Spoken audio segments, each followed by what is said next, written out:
Hello everyone, welcome to another video. Ed here. Quick video today. I just wanted to talk about a minor stumbling block I've come across on this album recording process. The plan for this album initially was to evolve the production process step by step as I went. So the first song, for example, the idea was to mix it all with Logic plugins. I then very quickly realized that wasn't a good idea because then the consistency over the album wasn't going to be there. And also Logic plugins, some of them are great, but they're not really on par with some of the other plugins that you can get on the market. As soon as I started researching plugins, a million adverts come down the side of my social media profiles, and a few of these plugins looked quite interesting. So I started researching Waves, Sound Toys, and UAD stuff. I purchased some of the Waves plugins. I bought the Abbey Road reverbs, and I bought the SSL channel strip, which I really liked. Then when it came to buying a new sound card, I went from my Focusrite Scarlett. A lot of people suggested one of the Audient models, and a lot of people suggested the Apollo Twin. And I'd heard about the Apollo Twin, I'd heard great things, and I did research and decided to get the Apollo Twin, and here it is there. And it is great. It is such a step up from the Scarlett, but that's not really fair because you're comparing a £200 sound card to a £750 sound card. The Apollo Twin is great. Another reason I went for the Apollo was because it comes with UAD plugins. You get half a dozen or so, so I got to hear them. So once I'd set up the Apollo, downloaded the plugins and listened to them, and I thought, wow, okay, great. These plugins are the way forward. And there's a big debate, Waves or UAD. The UAD plugins are significantly more expensive than the Waves plugins. I'm going to be doing a separate video comparing the SSL channel strip from Waves and the SSL channel strip from UAD. And it is interesting. My mind was blown. So tune in for that video. I'll try and do that one next. The problem I came across with the Apollo Twin is as follows. You can either get the Apollo Twin Duo or the Apollo Twin Quad. Now I was a bit stupid at the time and thought, well, the Apollo Twin is the name of the line and the Duo is a 2-input one and the Quad is a 4-input version of it. That was wrong. The Apollo Twin is a twin input sound card, duh. But the Duo and the Quad reference is the amount of cores, the amount of processing cores that are inside the unit. Unbeknownst to me, I clearly didn't do my research well enough, so hopefully this video will save you guys making the same mistake. I bought the Apollo Twin Duo, which has 2 cores in. When it came to mixing my track and using several UAD plugins, I very quickly maxed out the DSP power in the unit. I think I can use between 5 and 8 plugins. They vary in CPU intensity, but I was using between 5 and 8 plugins before I was getting a little icon saying you need more processing power. And 5 to 8 plugins is not very many. If you're doing a small project, maybe you can get away with just using 5 or 6 plugins if you're careful with just using them on buses or the master out. But I like to use quite a few. It's a home studio, I don't have hardware, I need to use as many as I can to get the sounds I want. So with this in mind, I then had to research, well, what do I do when I've only got 2 cores and that's not enough for my projects? So UAD's business model is very smart, and they have satellite units, which are basically additional processing units that sit outside of your computer and do all of the UAD plugin processing work off-site, as it were, off your computers. So the benefit is you're saving your computer DSP power for other things within your project. The bad news is you have to buy either an external satellite unit or a bigger sound card, one of their 8-channel sound cards, which comes with a whole nother bunch of cores that you can work, except they're very expensive and I don't need 10 inputs. Like we've talked about before, I do drums off site.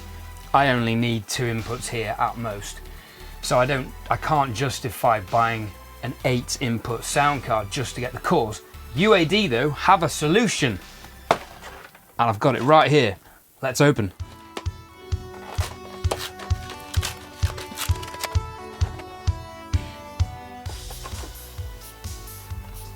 Random.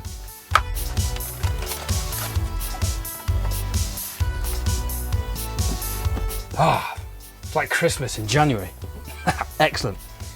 Right, so one UAD satellite. This is a very expensive way to start utilizing more very expensive plugins. But all of this is still way cheaper than buying hardware units. For example, one of my favorite plugins from UAD is the Empirical Labs EL8 Distressor. The actual hardware units for those are about £1,800. The plugin I got in a sale, I think I got it for £89, and this was just shy of £900, so I've still saved £800. Yes, the argument is, oh, the hardware unit's always better than the software. True for the most part, however, there are occasionally some features on the software units that the hardwares don't have.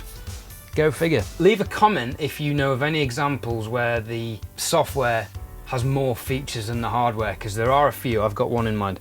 I'm going to get this set up, and then hopefully, fingers crossed, I will have unlimited UAD plugin resources for this project. Yes.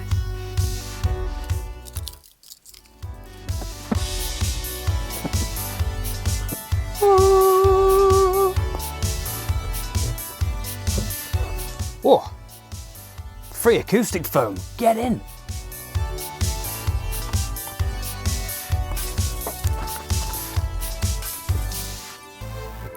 Ooh, it's big.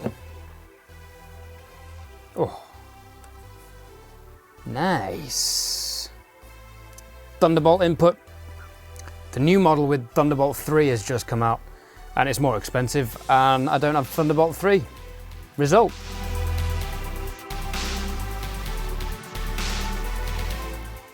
Excellent European plugs.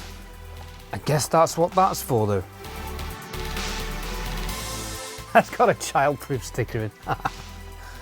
Excellent, get rid of that.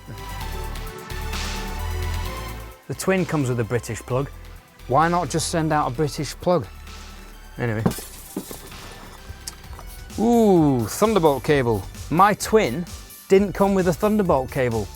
Have a word, UAD. I had to go and buy one. I'm northern and I'm tired.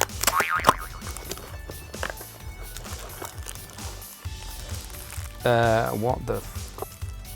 Why does that say Thunderbolt on? That says Thunderbolt on. That's not a Thunderbolt. That is the strangest power contraption.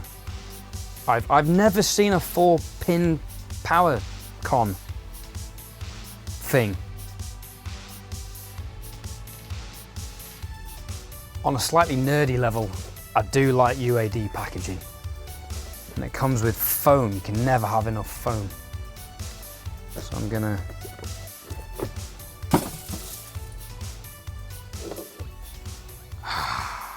Beautiful. So hopefully you found this video helpful. I hope you don't get caught out the way I did, and I hope this influences your decision-making process in a positive way. In hindsight, I may have gone for the audience sound card if I'd have known I was going to have DSP limitations.